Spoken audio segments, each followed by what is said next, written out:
Capítulo 18. A festa no jardim, parte 3. A primeira impressão que se tinha de Li Shu, a consorte virtuosa, era que ela não era muito sensível ao clima ao seu redor. A primeira parte do banquete terminou e houve uma pausa antes do início da próxima parte. Mao Mao e Guiyuan foram ver a princesa Lingli. Enquanto Guiyuan trocava o aquecedor de mão, que havia esfriado, por um novo, Mao Mao deu uma rápida olhada na criança. Parece que ela está com uma saúde decente. Lingli, com o rosto vermelho como uma maçã, tinha uma gordura saudável que estava muito longe de quando Mao Mao a vira pela primeira vez, e tanto seu pai, o imperador, quanto sua avó, a imperatriz viúva, adoravam-na. Não tenho certeza se ela deveria estar lá fora assim, no entanto. Foi especialmente injusto considerando todas as cabeças que rolariam se a princesa pegasse um resfriado por causa dos elementos. Só por segurança, contrataram um artesão para criar um berço com uma espécie de cobertura, semelhante a um ninho de pássaro. Ei, ela é fofa. Acho que esse é um motivo bom o suficiente. Ah, que coisa assustadora, bebês. Esse aqui conseguia tocar até as cordas do coração de Mao Mao, e ela não tinha nenhum carinho especial por crianças. Quando Lingli começou a se contorcer para sair, Mao Mao colocou-a assiduamente em seu carrinho e estava entregando a Ong Niang quando ouviu um bufo pronunciado atrás dela. Uma jovem com elaboradas mangas rosa pêssego estava olhando para ela. Várias damas de companhia estavam alinhadas atrás dela. Ela também tinha um rosto encantadoramente infantil, mas naquele momento seus lábios estavam franzidos em óbvio desgosto. Talvez ela tenha ficado chateada por Mao Mao ter ido direto até a criança sem prestar-lhe homenagem. Seria esta a jovem noiva, então? Mao Mao se perguntou. Ong Niang e Guiyuan estavam se curvando respeitosamente para ela, então Mao Mao fez o mesmo. A consorte Li Shu, ainda parecendo completamente desconcertada, marchou com suas damas de honra, esperando em seu rastro. Aquele era o consorte virtuoso? Era ela, tudo bem. Ela se destaca na multidão, mas parece que ela não consegue ler um. Cada uma das 4 damas do imperador recebeu uma paleta de cores distinta. O consorte Gyokuyo era rubi e jade, o ultramarino e cristal de Liuo. A julgar pela cor das vestes de seus atendentes, a Du, o consorte puro, deve ter recebido a cor preta. Ela morava no pavilhão Garnet, sugerindo que a granada era a pedra preciosa a qual ela estava associada. Se eles seguirem os 5 elementos, você esperaria que a última cor fosse branca.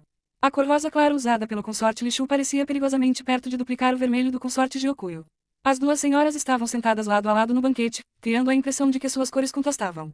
Na verdade, ela percebeu que a discussão entre as criadas que ela havia escutado inadvertidamente tinha sido aproximadamente sobre o mesmo assunto. Um grupo repreendia o outro por usar cores que não eram suficientemente distintas das da amante que acompanhavam. Isso faz você desejar que ela crescesse, não é? A maneira como Ong Niang suspirou disse tudo. Mao Mao pegou o aquecedor de mãos resfriado e colocou-o no braseiro que eles esperavam exatamente para esse fim. Ela podia ver várias damas de companhia observando à distância, então, com a bênção de Gyokuyo, ela distribuiu algumas pedras quentes.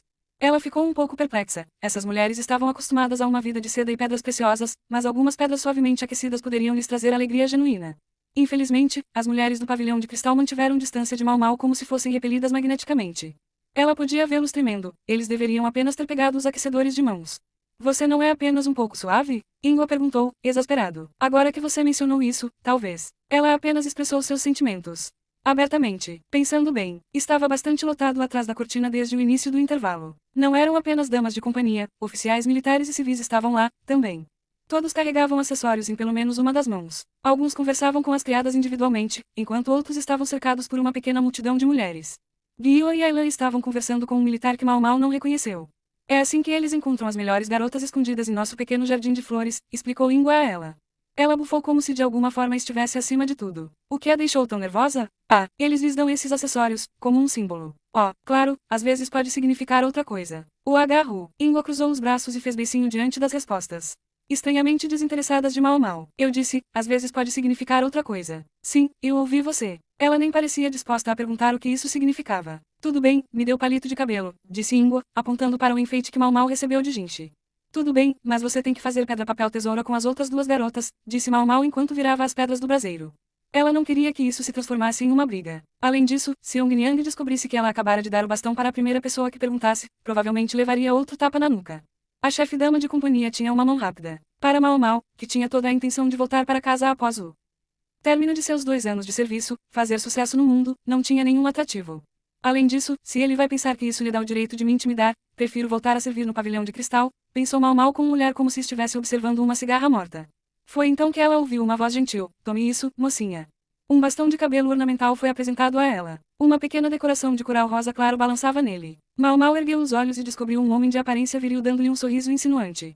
Ele ainda era jovem e não tinha barba. Ele parecia bastante viril, mas seu sorriso diligente não despertou nenhum sentimento em Mao Mao, que tinha uma resistência incomumente forte a tais coisas. O homem, um militar, percebeu que ela não estava reagindo como ele esperava, mas não retirou o presente oferecido. Ele estava meio agachado, então seus tornozelos começaram a tremer. Por fim, Mau Mau percebeu que estava deixando aquele homem numa espécie de dilema. Obrigado. Ela pegou o prendedor de cabelo e o homem pareceu tão satisfeito quanto um cachorrinho que satisfez seu dono. Um cachorrinho vira-lata, pensou Mau Mau. Bem, então. Prazer em conhecê-lo. A propósito, meu nome é Lihaku. Se algum dia eu pensasse que veria você novamente, tentaria me lembrar disso. Ainda havia uma dúzia de palitos de cabelo enfiados no cinto do cachorro grande que agora acenava para Mau Mau. Presumivelmente, ele os estava distribuindo a todos para não envergonhar nenhuma dama de companhia por omissão. Bastante educado da parte dele. Acho que talvez tenha sido injusto com ele, pensou Mau Mau, olhando para o enfeite de coral. Você conseguiu um? Guiyuan perguntou, aproximando-se dela com as outras garotas. Cada um estava segurando seu saque. Sim, um prêmio de participação, respondeu Mau Mau sem emoção. Talvez ele os estivesse dando para as garotas que pareciam estar sem ninguém com quem conversar. Que maneira solitária de ver as coisas, disse uma voz familiar e refinada atrás dela. Mau Mau virou-se e foi confrontado com aquele consorte bem dotado, Liua. Ela está parecendo um pouco mais gordinha. Ainda assim, porém, não tão robusto como antes. A última sombra em seu rosto, porém, apenas realçava ainda mais sua beleza. Ela usava uma saia azul marinho escuro e uma roupa azul celeste com um chale azul sobre os ombros. Pode ser um pouco frio para ela. Enquanto Mau Mau fosse serva do consorte de Okuyo, ela não poderia ajudar Liua diretamente. Depois que ela deixou o pavilhão de cristal, até mesmo atualizações sobre a saúde do consorte só chegavam a ela por meio dos comentários periódicos de Jinchi. Mesmo que ela tivesse ousado tentar visitar o pavilhão de cristal, as damas de companhia de Liua a teriam expulsado na porta. Mau Mau fez uma reverência como Nyang lhe ensinara. Já faz muito tempo, senhora. Sim, muito tempo, disse Liua, tocando o cabelo de Mau Mau enquanto Mau Mau olhava para ela. Ela perfurou algo, assim como Jinchi havia feito. Não aconteceu machucar desta vez. Parecia que havia algo preso em uma mecha de cabelo. Bem, tome cuidado, disse Liua, e afastou-se elegantemente, repreendendo suas damas de companhia por sua incapacidade de esconder seu espanto. Mas as mulheres do pavilhão Jade ficaram igualmente irritadas. Não consigo adivinhar o que Lady Jokuyo vai pensar disso. Ingua sacudiu o palito de cabelo saliente com uma expressão de aborrecimento. Na cabeça de Mau Mau, uma cauda de 3 ornamentos de quartzo tremia. Depois do meio-dia, Mau Mau ocupou o lugar de Nyang atrás do consorte de Okuyo, pois agora era hora de comer. Por insistência de Ingua, Mau Mau enfiou no cinto as 3 mechas de cabelo que recebeu.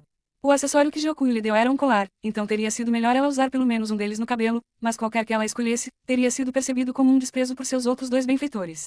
Foi essa necessidade constante de estar ciente de como as ações de alguém impactariam os outros que tornou tão trabalhoso ser dama de companhia. Agora que teve a oportunidade de observar o banquete do ponto de vista de um dos assentos de honra, Mau Mau percebeu que era realmente uma produção impressionante.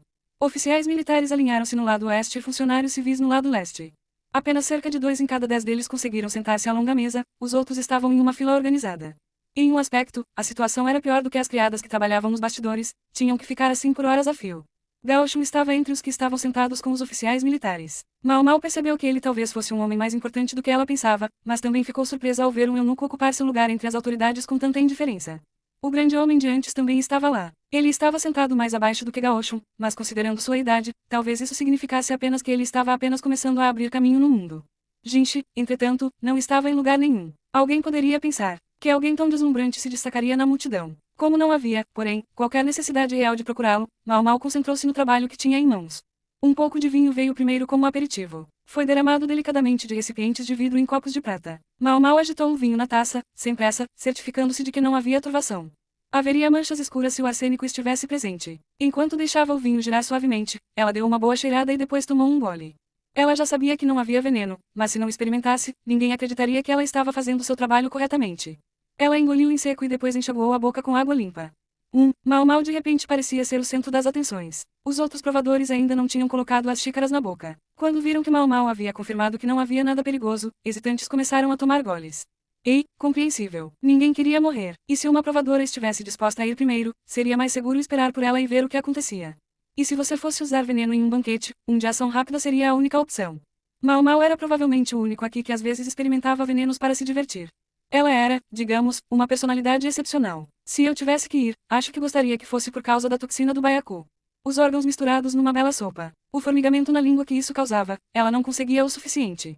Quantas vezes ela vomitou e purgou o estômago só para poder sentir isso? Mau Mau havia se exposto a uma grande variedade de venenos diferentes para se imunizar contra eles, mas o baiacu era mais uma preferência pessoal. Ela sabia, aliás, que a toxina do baiacu não era uma toxina a qual o corpo pudesse ser curado, não importa quantas vezes fosse exposto. Enquanto esses pensamentos passavam por sua cabeça, os olhos de Mau Mau encontraram os da dama de companhia que lhe trouxe o aperitivo. Os cantos dos lábios de Mau Mau estavam voltados para cima, provavelmente parecia que ela estava sorrindo de forma desagradável para a mulher. Como se ela fosse um pouco demente, talvez. Mal Mal deu um tapa nas bochechas, forçando-se a adotar sua habitual expressão neutra. O aperitivo servido era um dos preferidos do imperador, era um prato que aparecia às vezes quando ele passava a noite. Aparentemente, o Palácio dos Fundos estava cuidando da culinária deste banquete. Este prato era bastante familiar. Enquanto todos os outros provadores observavam Mal Mal atentamente, ela rapidamente usou seus pauzinhos. O prato era peixe cru e legumes temperados com vinagre. Sua Majestade podia ser um pouco exagerada, mas suas preferências alimentares tendiam a ser surpreendentemente saudáveis, pensou o provador impressionado. Eles confundiram um pouco, pensou Mal Mal ao perceber que os ingredientes eram diferentes dos habituais. O prato costumava ser servido com carpa preta, mas hoje trazia águas vivas. Era inconcebível que os chefes cometessem um erro na receita preferida do imperador. Se houve uma confusão, deve ser que a refeição preparada para um dos outros consortes tenha vindo para o consorte de Okuyo. O serviço culinário do Palácio dos Fundos era altamente competente, e até preparava o mesmo prato de maneiras distintas para agradar Sua Majestade e suas diversas mulheres. Quando Gyokuyo estava amamentando, por exemplo, eles lhe serviram uma infinidade de pratos que promoviam um bom leite materno. Quando a degustação de comida terminou e todos estavam comendo seus aperitivos, Mal Mal viu algo que, em sua mente, reforçou sua especulação de que havia um erro em quem recebeu o quê. Li Shu, a consorte alheia, estava olhando para seu aperitivo e parecendo um pouco pálida. Acho que ela não gosta do que está nele. Mas como este era o prato preferido do imperador, seria injusto não terminar o que lhe foi servido. Ela estava abrindo caminho corajosamente pela comida, com uma fatia de carpa crua tremendo em seus pauzinhos. Atrás dela, a dama de companhia que servia como provadora de comida estava com os olhos fechados. Seus lábios tremiam e pareciam se curvar levemente. Ela estava rindo. Eu meio que gostaria de não ter visto isso, pensou Mal Mal, depois passou para o próximo prato. Se ao menos tivesse sido apenas um banquete, pensou Lihaku. Ele não se dava bem com esses tipos de elite que desprezavam a todos desde as alturas da corte imperial. Qual foi a graça de fazer uma festa ao ar livre, no frio congelante, com o vento soprando em você a cada momento? Uma boa refeição, teria sido bom. Todos deveriam imitar seus ancestrais, tomando uma bebida e um pouco de carne em uma horta de pêssegos com alguns amigos próximos. Mas onde quer que houvesse nobres, poderia haver veneno. Quaisquer ingredientes, por mais finos que fossem, por mais primorosamente preparados, já teriam esfriado quando os provadores terminassem de comê-los, e com o calor foi pelo menos metade do sabor. Ele não culpou as pessoas que verificaram a comida em busca de veneno, mas apenas observar a maneira como eles tiveram que se forçar a levar um bocado aos lábios, com os rostos pálidos o tempo todo, quase lhe custou o apetite. Hoje, como sempre, ele não conseguia deixar de sentir que estava demorando demais. Mas, na realidade, parecia que não era isso que estava acontecendo. Normalmente, os provadores de comida olhavam uns para os outros com desconforto enquanto levavam os utensílios à boca. Mas hoje, havia um provador presente que parecia absolutamente ansioso. A pequena dama de companhia que atendeu o Precious Consort tomou um gole do aperitivo de sua taça de prata sem sequer olhar para as outras mulheres. Ela engoliu lentamente e depois lavou a boca como se a coisa toda não fosse grande coisa. Lihaku achou que ela parecia familiar, e então ele se lembrou que ela era uma das mulheres para quem ele havia dado um palito de cabelo antes. Ela não era de nenhuma beleza notável, limpa e arrumada, mas sem distinções especiais. Ela provavelmente estava perdida no mar de mulheres que serviam no Palácio dos Fundos, muitas das quais eram inconfundivelmente lindas. E ainda assim, a expressão fixa em seu rosto sugeria uma mulher que poderia dominar os outros com um olhar.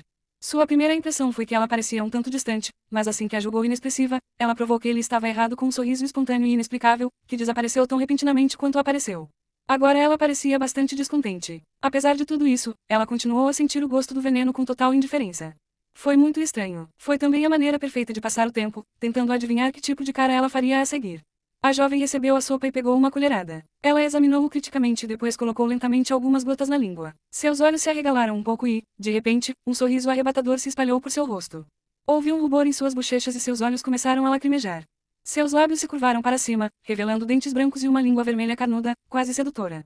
Era isso que tornava as mulheres tão assustadoras. Enquanto lambia as últimas gotas dos lábios, seu sorriso era como uma fruta madura, como o da cortesã mais talentosa. A comida devia estar realmente deliciosa. O que poderia haver nele para transformar uma garota completamente normal em uma criatura tão encantadora?